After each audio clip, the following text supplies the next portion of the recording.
এই সভাখন হেনচোৱা মণ্ডলৰ অধীনত গৰঙা বাগিচাত হৈছে।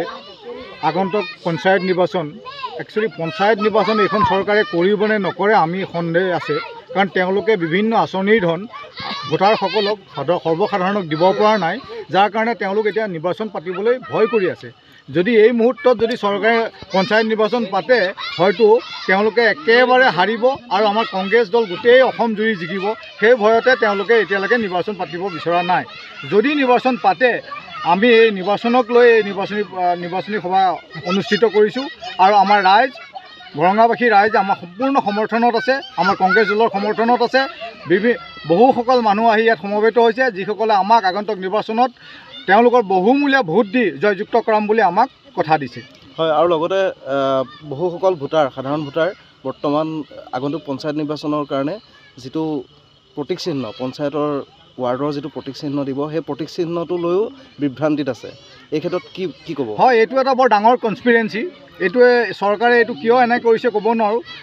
মানে ভাৰতৰ স্বাধীনতাৰ পিছৰেই পৰা এনে কোনো নিৰ্বাচন হোৱা নাছিল যে কোনো চিহ্ন নথকাকৈ প্ৰত্যেক নিজৰ নিজৰ দলৰ চিহ্ন লৈ নিৰ্বাচন হয়। এইবাৰ এইটো এটা বহুত ডাঙৰ কনস্পিৰেঞ্চি কৰিছে তেওঁলোকে, কাৰণ আমাৰ ভোটাৰসকল যেতিয়া ভোট দিবলৈ যাব, আমাৰ দলৰ সমৰ্থকসকলে আমাৰ হাতৰ চিহ্নটো বিচাৰি যাব।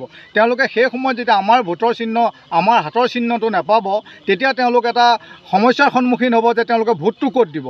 আৰু সেই সমস্যাটো, সেই পৰিৱেশটো তেওঁলোকে সুবিধা গ্ৰহণ কৰিব বুলি মই ভাবোঁ। এনে কৰাটো একচুৱেলি এইটো কোনো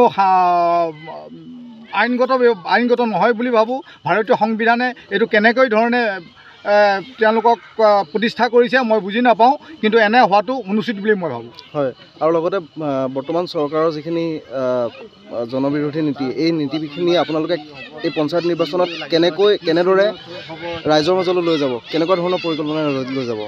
চাওক, এইখন চৰকাৰ ফাঁকি চৰকাৰ। এইখন চৰকাৰ মাত্ৰ এটা পৰিয়ালৰ চৰকাৰ। এইখন চৰকাৰে এটা পৰিয়ালৰ কাৰণে কাম কৰি আছে আৰু পৰিয়ালৰ আশে পাশে যিখিনি মানুহ আছে সেইখনৰ কাম কৰি আছে। আমাৰ আজি মজদুৰ ভাইসকলক তেওঁলোকে কি দিছে?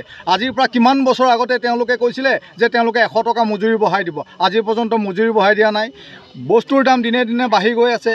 চাউলৰ দাম বাঢ়ি গৈছে, দালিৰ দাম বাঢ়িছে, তেলৰ দাম বাঢ়িছে, যাতায়াতৰ ব্যৱস্থাৰ দাম বাঢ়িছে, আমাৰ ঔষধৰ দাম বাঢ়িছে।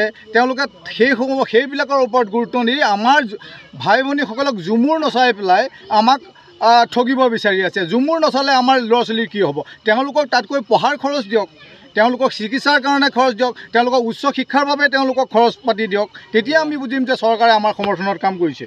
হয়, এই সমগ্ৰ বিষয়ে আপোনালোকে আগন্তুক পঞ্চায়ত নিৰ্বাচনত ইছ্যু হিচাপে লৈ ৰাইজৰ মাজলৈ লৈ যাব। হয়।